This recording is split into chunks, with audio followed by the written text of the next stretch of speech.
Just a quick one, guys, before we get into today's video. We have just released our July drop. We've got the brand new Rangers Warrior t-shirts, along with the No One Likes Us, We Don't Care tees. Do browse the new collection by going down into the link in the description, or go to rfcclothing.com. Anyway, let's get into today's video.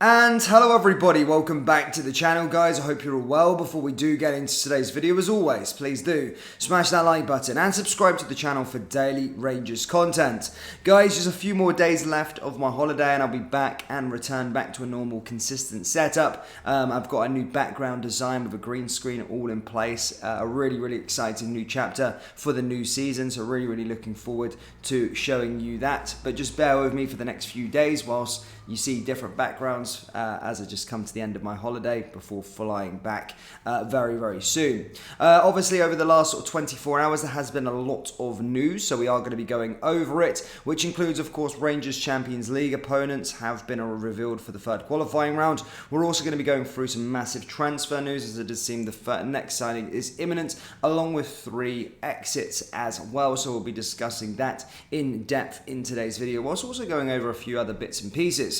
But let's start with the news from last night. Of course, the Champions League second qualifying round between Genk and Servette was played out. The first leg ended 1-1.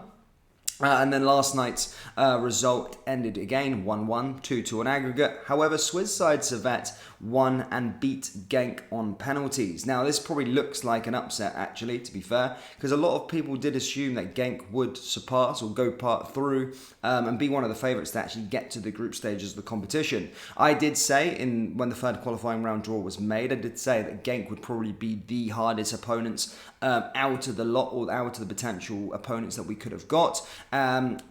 Obviously doable and beatable. However, as I said, it's Servette who are going to be going through as they won last night. Now, again, I don't underestimate any opposition at this stage of the competition. A very good team, of course, playing the Swiss Super League, decent division. However, Rangers should be beating this team, and it would be a major upset if they managed to get through to the playoff round. So at a bare minimum, we should be aiming for the playoff round. There should be no excuses at this point, and as I say, Rangers need to make sure that they're well aware for this trip. Of course, the first leg being played next week, then the second leg being played the week after against Servette, who of course hail from Geneva in Switzerland. So again, a very exciting tie.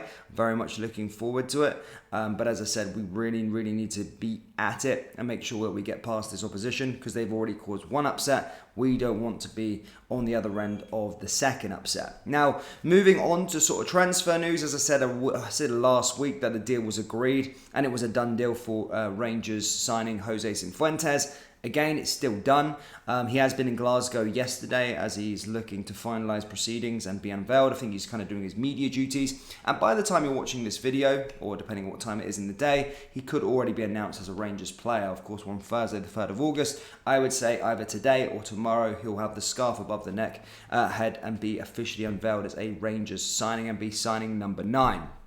Also, as I said, the Rangers sort of team Instagram has followed him now. He's followed that, so that's where they kind of get their updates. They're in their little group chat and all the rest of it, so that's already been done. He is a Rangers player. We're just waiting for an announcement, so very exciting stuff.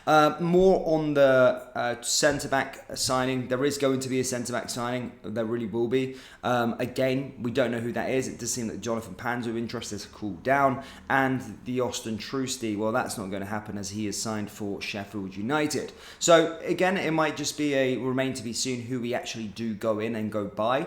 However, as I said, it could be a waiting game with regards to the potential incomings for Rangers this summer. I do think, as I said, centre-back will be signed and is needed, definitely needed. But with regards to actual names, I don't know at the time of recording. Again, Jonathan Panzo has cooled down, and Austin Trusty now has gone to Sheffield United.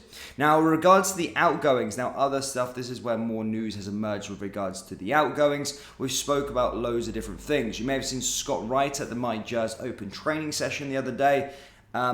Is there a U-turn on the cards for his training session? Look, Rangers accepted a bid for him. He went out to Turkey to go feel the place. he doesn't necessarily have to accept the offer and say that he wants to go. He's under a contract at Rangers. If he doesn't feel that's the team for him, then he doesn't have to feel like it's the team for him. Again, Turkey is one of those countries that for a Scottish guy, for a British guy, it's not the best place to probably go and live, especially if it's not Istanbul or somewhere like that. I don't know where the location of this team is actually from. And it's a massive, massive lifestyle change. So if he didn't feel that was for him, then he probably made a bit of a U-turn on that thing. But he was in that My Jazz Open training session, and we'll have to wait out to see what happens with regards to him.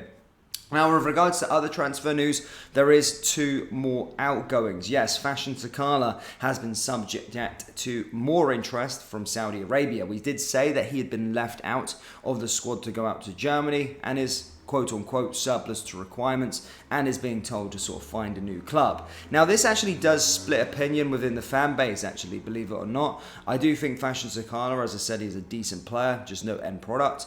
And his goals and assists, compared to his games, is actually pretty good. But, as I said, if you watch him week in and week out, you know how many chances he actually misses. And he misses howlers, really, really easy chances he misses. But the talk is that the Saudi Arabian side are sort of trying to negotiate terms with him. The quote-unquote fee is around £4 million that Rangers would receive for Fashion Sakala, which would actually be very, very good business by the club. Remember, he signed on a free transfer 2 years ago and hasn't really lit the world alight. Do you know what I mean? If Rangers get £4 million for him, I think that's good business by the club. That one remains to be seen, but it does seem that could go over the line. So yeah, very, very interesting stuff there indeed. Now, the other player, of course, that has been well documented is Glenn Kamara. Now, I said a little while ago that Glenn Kamara was subject to interest from Leeds United, and it did seem that Leeds United had got their man. £5 million was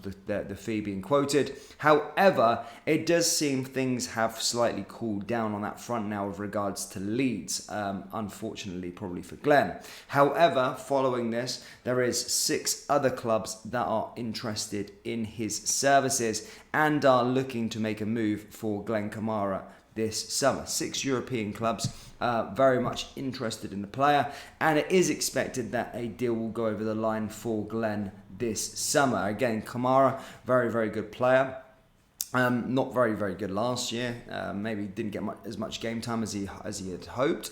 But it did seem it's never really been the same, really, since the last season, the 21-22 season. But I do think it's best for both parties. He does move on, and if Rangers can get a decent fee for him, then I think that's what it's all about, to be fair. So 6 European clubs are heavily interested in the player, and it does seem that Glenn Kamara could also leave. There is also talk about Alex Lowry, that he could also, of course, leave on loan. Of course, been playing with the B team, probably not going to be playing week in and week out for the Rangers first team, but definitely a talented player, and maybe a loan could work out in his favour. But Rangers fans, that's all I've got for you today. As I say, Rangers have found out their third qualifying round opponent, that of course being Servette, and we have some transfer news. Cifuentes is going to be announced, or maybe already announced by the time you're watching this video, and as I say, 3 exits as well that we have discussed. So yeah, interesting stuff indeed, and roll on this weekend as Rangers take on Kilmarnock for the start of the Scottish Premiership season. Are you confident? Do you think we have enough now within our setup to go and compete for title number 56? Yes or no? Let me know down there in the comment section below. That brings us to the end of today's video. As always, please do smash that like button and subscribe to the channel for daily Rangers content. Remember, we do have Rangers t-shirts available on our website, so do browse the collection by going down into the link in the description or going to rfcclothing.com. Thank you, and I'll see you all next time. Take care. Peace.